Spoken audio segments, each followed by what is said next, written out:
At mga boss, ang pag-uusapan natin ngayong umaga ay very timely actually, no? Dahil nga sa nangyayari mga bagyo, no? At the same time nagkaroon ng lindol dito nga sa Bohol at Cebu at sa Visayas region.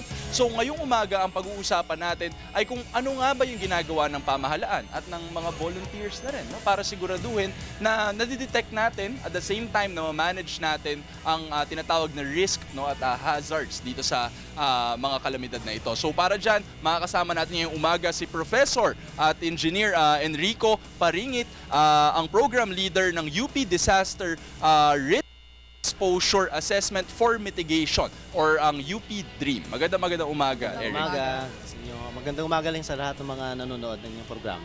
Eric, siguro umpisahan natin, ano ba yung UP DREAM and ano ba yung objectives nitong grupo ninyo? Okay, simple lang yung objective, no?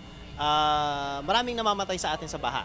No? So isa sa mga programa ng ating pamahalaan ay magkaroon ng early warning sa ating mga mamamayan para magkaroon sila ng paraan para makaiwas, no, sa sakuna ng dulot ng baha. So ginagawa ito sa pamamagitan ng paggawa ng mga flood hazard maps, yung mga detalyadong flood hazard maps at magkaroon ng tinatawag na early warning system, no? Para bago pa man dumating yung baha, naabisuhan na yung ating mga mamamayan na lumikas kung sakasakali, no? Ginagawa ito sa pamamagitan ng tinatawag na 3D mapping, no? So sa 3D mapping na 'yon, ginagawa namin yung hazard map at saka ginagawa namin yung early warning system. And of course, this is with Project NOAA. So paano ba 'to gumagana?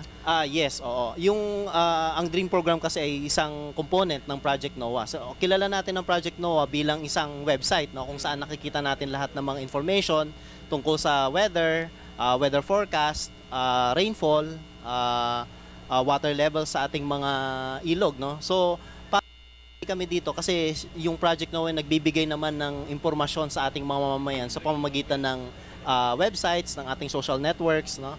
At pati na rin sa mass media. At meron din silang app, no, or application para sa iPad, no. Actually, sir, so ibig sabihin nito, kayo yung contributor ng information on specifically flood hazard mapping. Ganun ba, sir? That's right, oo. Parang you could say they are the one of the content generators, no? Marami pa, for example, yung naglalagay ng water level sensors at saka rain gauge data, tapos sinasummarize yun para makita mo buong Pilipinas kung saan malakas ang ulan. Meron ding content generator, no? Paano ba, sir, na-determine ang flood hazard? Tungkol lang ba to, sir, sa elevation or meron pa bang iba pang factors? Sabihin natin siguro mga 80%, no, ng pagbaha dulot ng topografiya. Siyempre, nandiyan yung ulan, yung impormasyon tungkol sa ulan.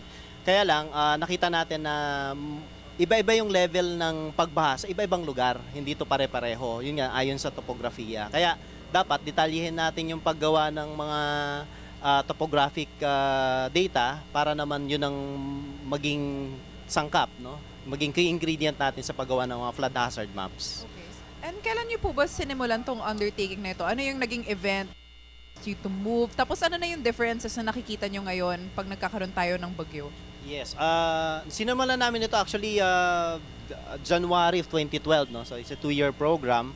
And one of the parang justifications on why we really need to do this was Sendong. But actually we planned this way before Sendong pa, no? It's just that we have to go through processes in having it approved. We realized nga, yun nga, yung nandyan yung Ondoy noong 2009, nandyan yung Sendong noong 2011, of course Pablo noong 2012, na mas hindi talaga yung pangangailangan natin sa flood information, no, for purpose of early warning and for planning, no. So we thought na isa sa mga kakulangan kasi natin wala tayong information about this, no. So that's why that idea about coming up with the right kind of information for different sectors of the society in terms of flood management, no? Kasi kung ikaw si local government, gusto mo medyo proactive ka, gusto mong mailikas ka agad yung mga tao na naninirahan dun sa mga flood-prone na area in a timely fashion. At saka, syempre, maiwasan mo rin yung paano ba to, false alarms, no? So dapat sigurado ka na talagang babaha kung palilikasin mo sila. Actually, Eric, nabanggit ni Eric kanina yung matagal na itong pinaplano. Naalala ko Professor ko kasi si Dr. Lagmay din, no, Yes, sa oo. UP. Na may mention na niya yan, yung mga sensors. It's always it always made me wonder, Eric, bakit ngayon lang, no, nag-employ or nag-place ng mga sensors, ngayon lang ginawang available yung information. Bago ba tong technology na to? Mahal ba masyado? Bakit ngayon lang, Eric? Siguro sabihin na natin parang confluence din ito ng iba't ibang factors. Na una, nagkaroon tayo kasi ng capability para mag-produce ng mga sensors na ito locally. Although yung components, kinukuha natin, ini-import natin, pero yung pagbuo, dito na natin siya ginagawa. The control devices, the electronic control devices are manufactured here in the Philippines, no, by the Advanced Science and Technology Institute. Kaya medyo mas madali. We can customize it, we can more or less we have a good grasp of the technology, ika nga, no? So, pangalawa rin is that nandun talaga yung pangangailangan, nandun talaga yung realization ng ating public officials that they can't do decision making without information. So, ayaw din nila kasing magdesisyon na parang bara-bara, no? So, they need something that they can rely on.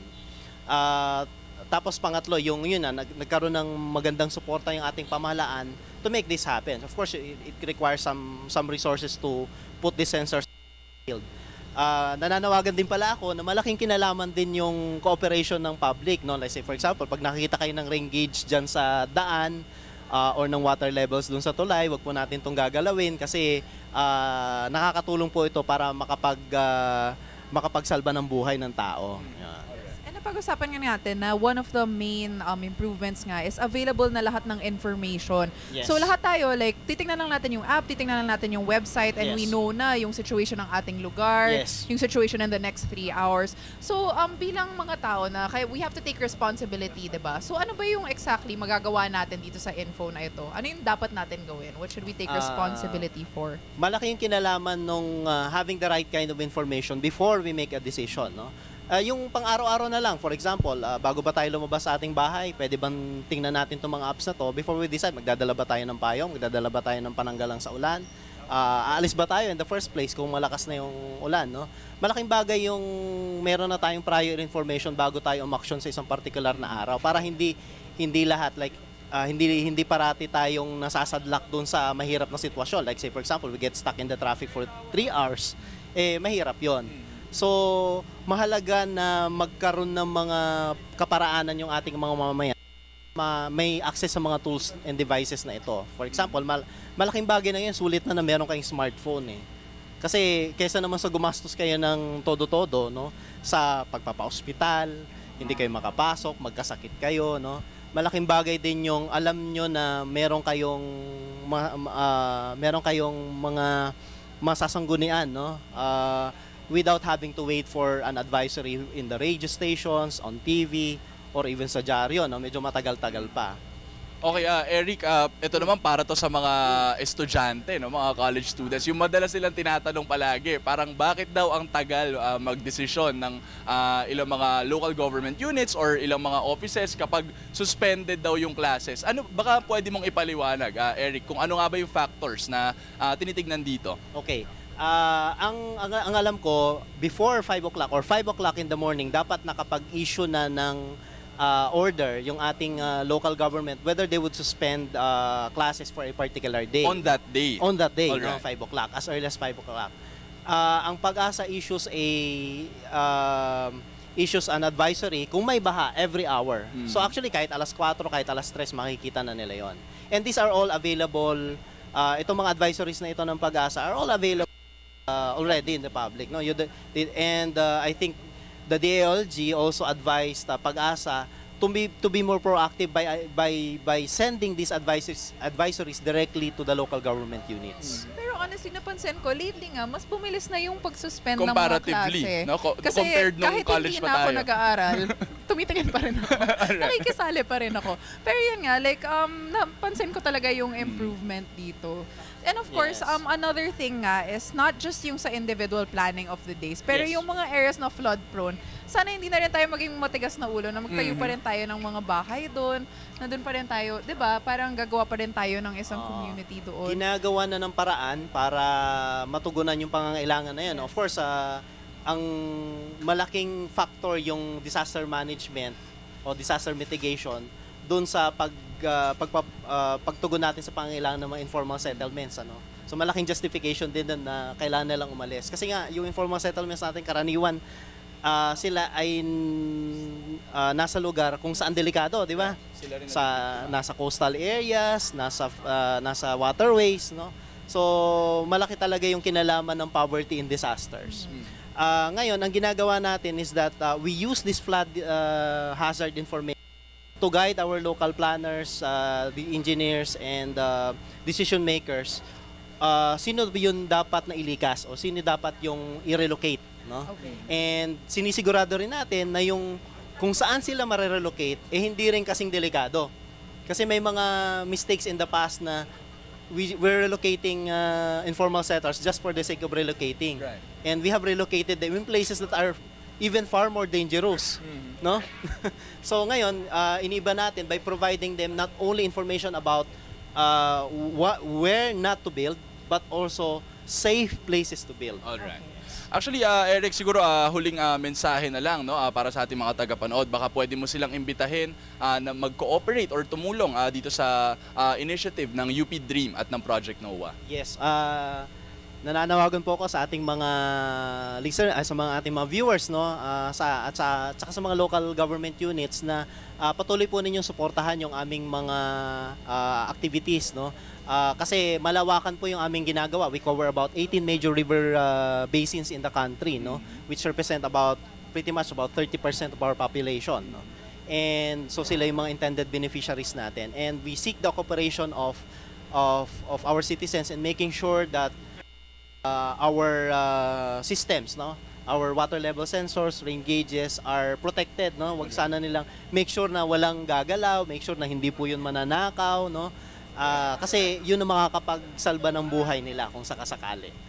Okay, maraming salamat, Eric. Yan ho si Professor Enrico Paringit, ang program leader ng UP Dream.